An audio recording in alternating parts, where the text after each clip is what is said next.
नमस्कार, वैशालीज किचन मराठीमध्ये तुम्हा सर्वांचं मनापासून खूप खूप स्वागत। आज आपण बनवणार आहोत पाटवडी। यासाठी लागणारं साहित्य आपण बघून घेऊया। यासाठी आपल्याला लागणार आहे 1 वाटी बेसन, 2-3 हिरव्या मिरच्या, आल्याचा तुकडा, 7-8 लसूणच्या पाकळ्या, जिरे लागणार आहे। या ठिकाणी आपल्याला हिंग, हळद लागणार आहे। तर सर्वात प्रथम आपण मिरची, लसूण आणि आलं याची पेस्ट करून घेणार आहोत। या ठिकाणी मी कढई गरम करण्यासाठी ठेवून दिलेली आहे। आलं, लसूण, मिरचीची पेस्ट बनवून घेतलेली आहे। तर आपण आता या ठिकाणी कढईमध्ये तेल घालून घेणार आहोत।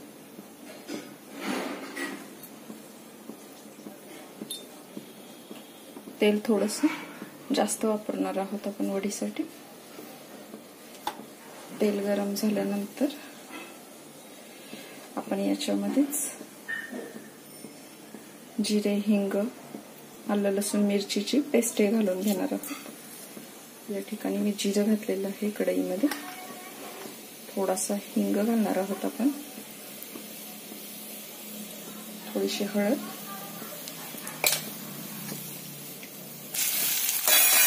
मिरचीचा ठेचा घालणार आहोत। याच्यामध्ये आपण छान असं तेलामध्ये परतवून घेणार आहोत आपण।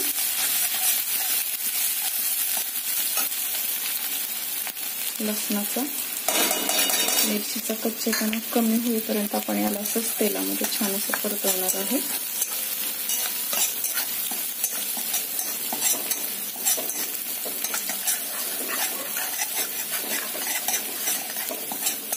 या ठिकाणी एका प्लेटला आपण तेल लावून घेणार आहोत। याच्यावर आपण वडी थापून घेणार आहोत। आपलं हे छान तेलामध्ये परतवून झालेलं आहे। तर आपण याच्यामध्ये आता पाणी घालून घेणार आहोत।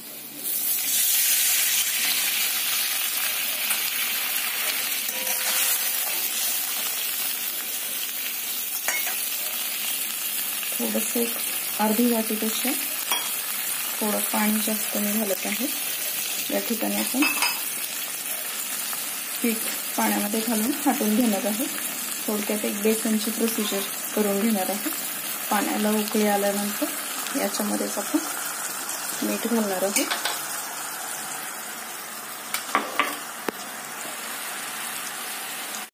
पाण्याला आपल्या उकळी आलेली आहे, तर याच्यामध्ये मी मीठही घालून घेणार आहे। चवीनुसार घालूया आपण मीठ याच्यामध्ये। थोडंसं उकळी आल्यानंतर याच्यामध्ये आपण बेसन पीठ घालून हाटून घेणार आहोत। गुठळ्या होऊ द्यायच्या नाहीत आपल्याला या पिठाला।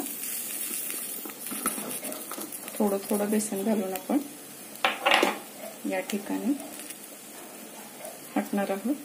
आता आपलं पाण्याला अशी छान उकळी आल्यानंतर बेसन पीठ घालूया आपण याच्यामध्ये। थोडं थोडं करून घालणार आहोत आपण बेसन याच्यामध्ये।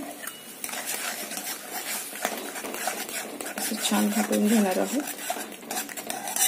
गुठळ्या नाही होऊ द्यायच्या आपल्याला याच्यामध्ये।